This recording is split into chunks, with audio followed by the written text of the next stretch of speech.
사랑하는 여러분, 주님의 평화가 여러분과 함께 하시기를 기도합니다. 오늘 우리는 삶과 신앙의 본질에 관한 깊은 질문 앞에 서게 됩니다. 이 이야기가 여러분의 마음에 울림을 준다면 구독과 좋아요를 통해 이 은혜의 메시지를 더 많은 분들과 나눠주시길 부탁드립니다. 여러분의 작은 손길이 다른 이에게 큰 위로와 빛이 될 수 있습니다. 여러분의 삶에 하나님의 축복이 가득하기를 소망합니다. 예수님께서 가장 큰 계명이 마음과 뜻과 목숨을 다해 하나님을 사랑하고 내 이웃을 내 몸과 같이 사랑하는 것이라고 말씀하셨을 때 혹시 이런 질문을 품어보신 적 없으신가요? 그렇다면 구약 성경에 나오는 그 엄중한 십계명은 이제 더 이상 중요하지 않은 걸까? 라고 말입니다. 오늘 우리는 이 질문에 대한 답을 찾아 마태복음 22장의 한 장면으로 시간여행을 떠나보려 합니다. 그곳에서 우리는 예수님의 지혜와 율법의 참된 의미를 발견하게 될 것입니다. 때는 예수님의 공생의 마지막 주간이었습니다. 예루살렘 성전은 팽팽한 긴장감으로 가득 차 있었습니다. 예수님의 가르침과 기적의 위기감을 느낀 당시 종교 지도자들은 어떻게든 그를 함정에 빠뜨리려 혈안이 되어 있었습니다. 먼저 바리새인들이 자신들의 제자들을 정치적으로 결탁한 헤롯 당원들과 함께 보냈습니다. 그들은 아주 교묘한 질문을 던졌습니다.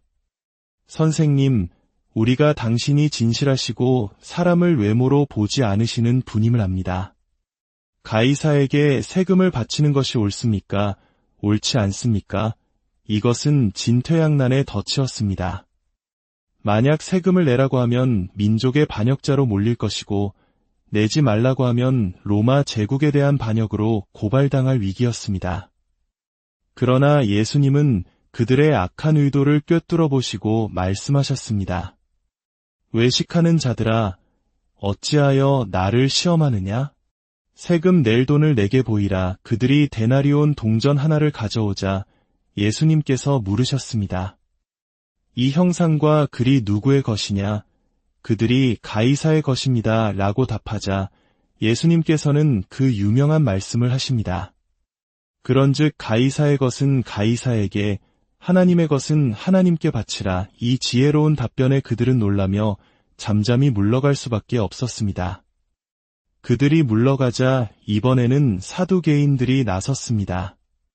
그들은 부활이 없다고 믿는 이들이었습니다. 그들은 부활신앙을 조롱하기 위해 한 가지 이야기를 꾸며냈습니다. 7 형제가 있었는데 첫째가 아들 없이 죽어 그의 아내를 동생이 취하는 형사취수 제도를 따라 7 형제 모두가 그 여자와 결혼했다는 것입니다. 그들은 비꼬며 물었습니다. 부활 때에 이 여자는 7 중 누구의 아내가 되겠습니까? 예수님께서는 그들의 무지를 꾸짖으셨습니다. 너희가 성경도 하나님의 능력도 알지 못하는 고로 오해하였도다. 부활 때에는 장가도 아니 가고 시집도 아니 가고 하늘에 있는 천사들과 같으니라. 그리고 덧붙여 말씀하셨습니다. 하나님께서는 나는 아브라함의 하나님이여 이삭의 하나님이여 야곱의 하나님이라 하셨다. 하나님은 죽은 자의 하나님이 아니여 살아있는 자의 하나님이시니라. 이 가르침에 무리는 크게 놀랐습니다. 예수님께서 사두개인들의 입을 막으셨다는 소식을 들은 바리새인들은 다시 모였습니다. 그들 중 율법에 정통한 한 율법사가 예수님을 시험하기 위해 나섰습니다. 선생님, 율법 중에서 어느 계명이 가장 큽니까? 바로 이 질문에 대해 예수님께서 오늘 우리의 주제가 되는 위대한 답변을 주신 것입니다. 내 마음을 다하고 목숨을 다하고 뜻을 다하여 주 너의 하나님을 사랑하라 하셨으니 이것이 크고 첫째 되는 계명이요. 둘째도 그와 같으니 내 이웃을 내 자신같이 사랑하라 하셨으니 이 2 계명이 온 율법과 선지자의 강령이니라. 사랑하는 여러분, 바로 이 지점에서 오늘 우리가 함께 깊이 묵상해 볼 중요한 이야기가 시작됩니다. 예수님의 이 말씀은 과연 10계명을 폐기하고 단 2개의 새로운 계명으로 축소시킨 것일까요?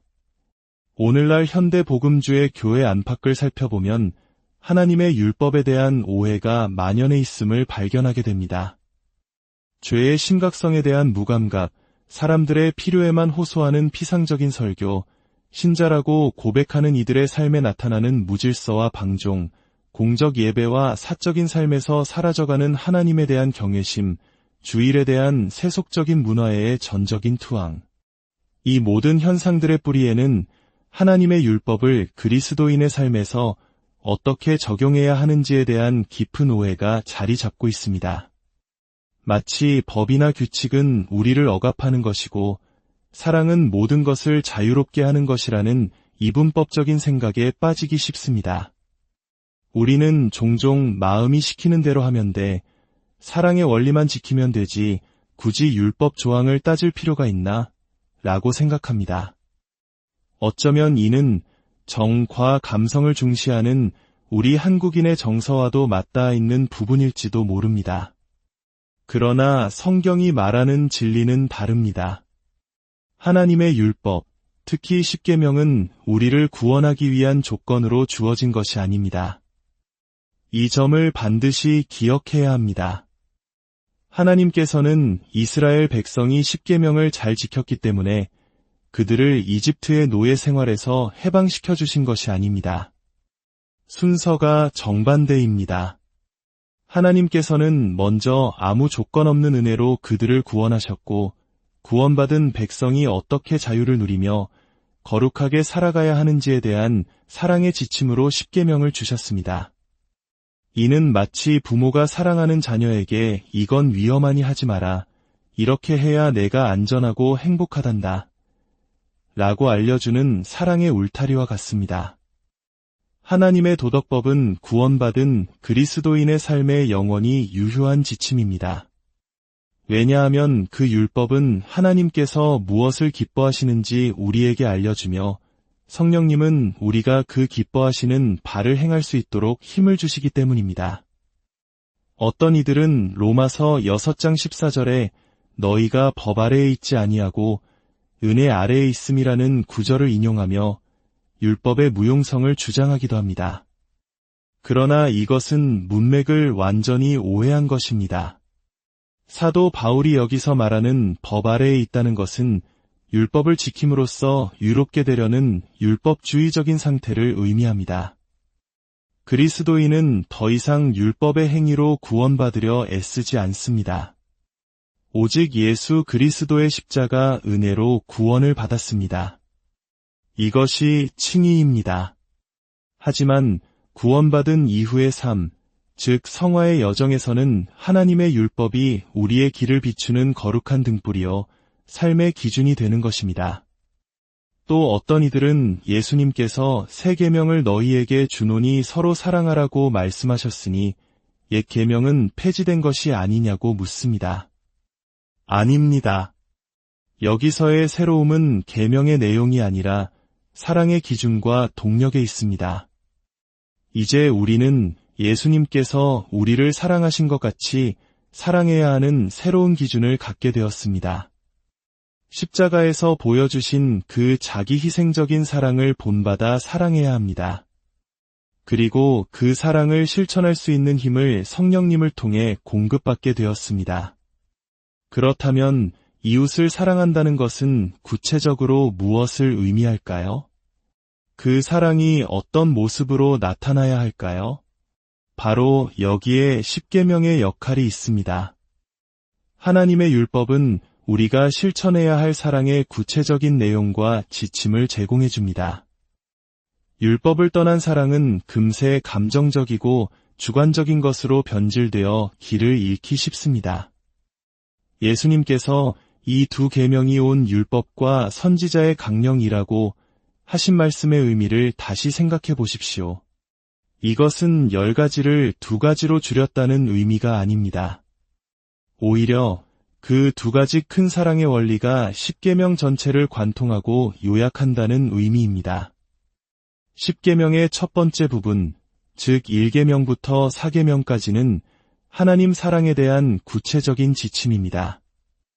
다른 신을 섬기지 않고 우상을 만들지 않으며 하나님의 이름을 망령되이 일컫지 않고 안식일을 거룩하게 지키는 것이 바로 하나님을 사랑하는 구체적인 표현입니다. 그리고 십계명의 두 번째 부분, 5계명부터 10계명까지는 이웃 사랑에 대한 구체적인 지침입니다. 부모를 공경하고 살인하지 않고 간음하지 않고 도둑질하지 않고 거짓 증언하지 않고 이웃의 것을 탐내지 않는 것이 바로 이웃을 사랑하는 삶의 모습인 것입니다.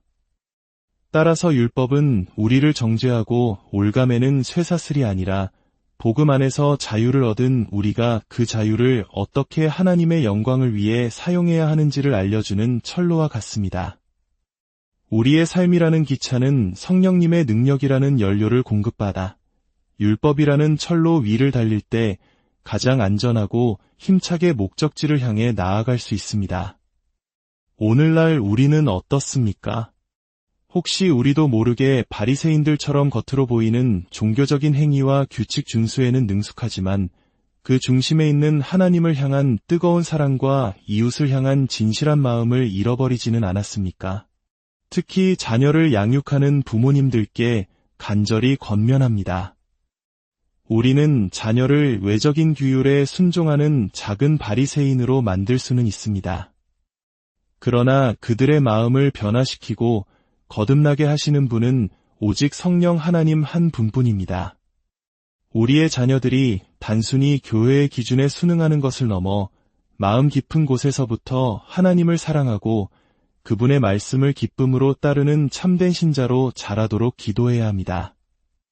하나님께서 원하시는 것은 껍데기뿐인 종교 행위가 아니라 우리 마음의 중심에서 우러나오는 진실한 사랑입니다. 율법은 그 사랑을 표현하는 거룩한 통로입니다. 오늘 말씀을 통해 율법 안에 담긴 하나님의 깊은 사랑과 지혜를 깨닫는 은혜가 있기를 소망합니다. 율법을 무거운 짐이 아닌 우리를 참된 자유와 생명으로 인도하는 사랑의 지침으로 받아들이십시오. 여러분의 삶이 하나님의 사랑 안에서 그리고 이웃을 향한 사랑으로 가득 차기를 주님의 이름으로 축복합니다.